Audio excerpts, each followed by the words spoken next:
I send you to go to test, and now you're testing positive for alcohol. Guess what happens now? He goes with you. I'm not sure why he has this device on his phone. I don't know, but there's a bond condition, and when you don't live up to the bond condition, there are consequences, just like anything in life. When you have a criminal case, you have conditions that you have to live by, and when you don't, there are very serious consequences. Mr. Steyer, you're on bond for fleeing a police officer. The report is that your device is in lockout, and it's been in lockout since 10/24. Can we address the need for this bond condition? I don't remember the case, so let's do PC real quick, Yes, Judge. and then we'll go from there. So, on August 17, 2024, at approximately 2 a.m., the officers observed a vehicle with a defective tail lamp and tried to initiate a traffic stop. The vehicle had ample opportunity to stop at multiple well-lit parking lots, but drove 0.46 miles. All right, pause right here. This case is about to spiral fast. We've got a bond condition, an ignition interlock device, and an alcohol test. And if you don't know how serious bond violations are, stay locked in, because this judge absolutely does. Of the final stop location. The defendant had red glossy eyes and continuously, I apologize. The defendant had red glossy eyes and the vehicle was running, and the officers also observed a slight odor of an alcoholic beverage from the defendant's body. The defendant had slurred speech and repeated, "I'm just trying to go home, I came from work," but the defendant could not specify his place of work. The defendant denied drinking alcohol, and the officers found an open container of color XO brandy container under the driver's seat and a Taurus pistol under the passenger seat without a holster. So what bond conditions were on there that they're alleged him to have violated? Let's see. You gonna help me out? Sorry? This is Steyer, Yes. please. I have one here. He doesn't have any previous violations. It's just that the device is This is crucial. A bond condition isn't a suggestion, it's a court order. Even if the original charge isn't alcohol-related, violating any condition can land you right back in custody. Judges treat this as a trust issue. a lockout. What device? The ignition interlock device. So they put an ignition interlock. I guess the magistrate put an ignition interlock on it. Charged with DWI. Yes, conditions were ordered on August 28th. And I get it, but he's alleged of alcohol in the car. I don't know. How, I mean, begs the question, why did they charge him? It should have been a DWI judge, and we're talking to the officers. It should have been a different charge. I can't say this should have been a different charge. We're supposed to, officers are officers. We're supposed to allow them to do their job, and when their job doesn't rise to what folk think it should be, then all of a sudden they didn't do their job right. We want to talk to the supervisor. Officer didn't charge him, he didn't charge him. So he only got charged with fleeing. I don't understand why he's got this device. Let that sink in. Fleeing police, signs of intoxication, an open container, and a firearm in the car. Even without a DWI charge, this background heavily influences how a judge views risk and public safety. Did they do field sobriety tests? They did not, Your Honor. There was no DWI investigation done at the scene. Was there any indication that he was intoxicated? Yes, he had slurred speech, red glossy eyes. And an odor of alcoholic beverage. Yes.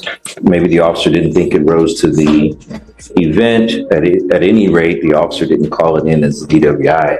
And whether the state thinks it's shoddy work or not, we don't punish the defendant because the officer did shoddy work. But we punish them for having bond conditions and not. I fully understand that, and that's why I wanted to address the need for the bond condition as well as the bond. I understand that the machine's not working or it's in lockout status, but I'd also like to address why we're having it. So you didn't put it on there.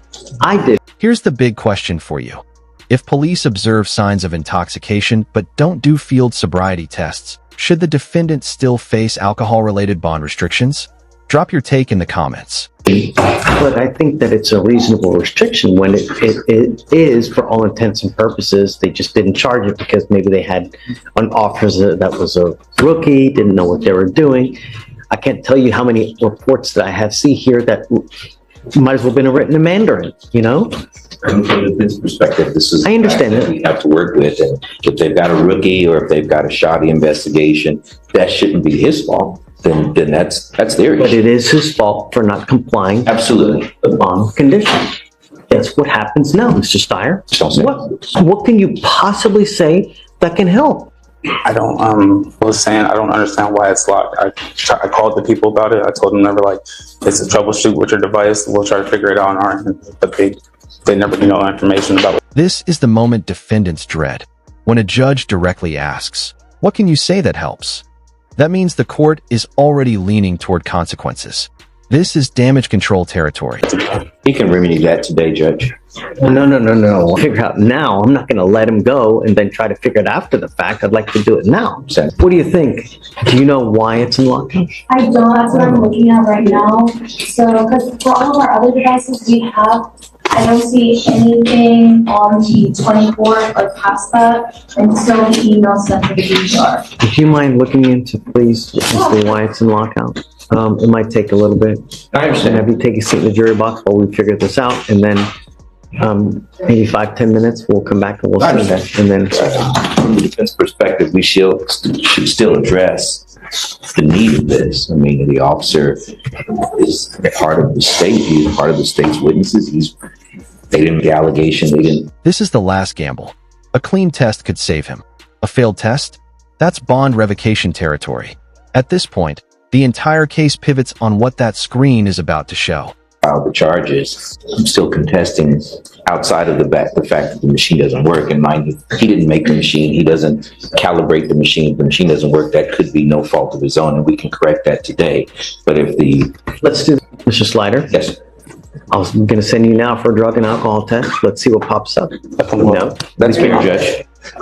see how he's behaving while he's on bond. My judge just comes back with nothing on it. It will leave. Yes.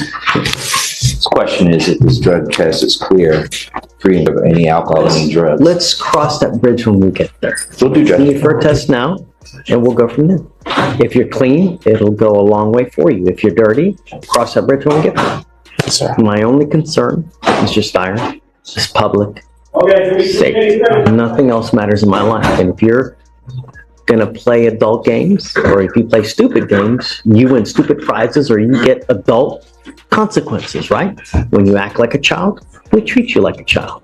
If you do great things, then we congratulate you and reward you, right? Sir. Okay, just take a seat in the room, Chair. We'll be back. All right, Mr. Slider. So I'm not happy with it. I know. It's unacceptable. He's in lockout. A court order is a court order. You know, he's in lockout because he failed to go get it calibrated. Not because of this, not because of that, because he didn't call, no. You failed to go get it locked down, or you failed to go get it calibrated. That's why it's in lockout. I send you to go to test, and now you're testing positive for alcohol. Guess what happens now? That's right. Actions have consequences, Mr. Steyer. He goes with you. I'm sorry, but you can't continue to do it, man. It's unacceptable. Judge, are you revoking his bond? What are you gonna set the new bonds at? 5,001. 5,000 more than the original bond, Oh, which is 5,000. what's it at now? Is it 100? Let me check. That's at 100. So 5,001. So bond, okay. 5,001. Yeah. Was it here? Sorry, Camino, but it's just too much. Thank you, Judge. Two more judges.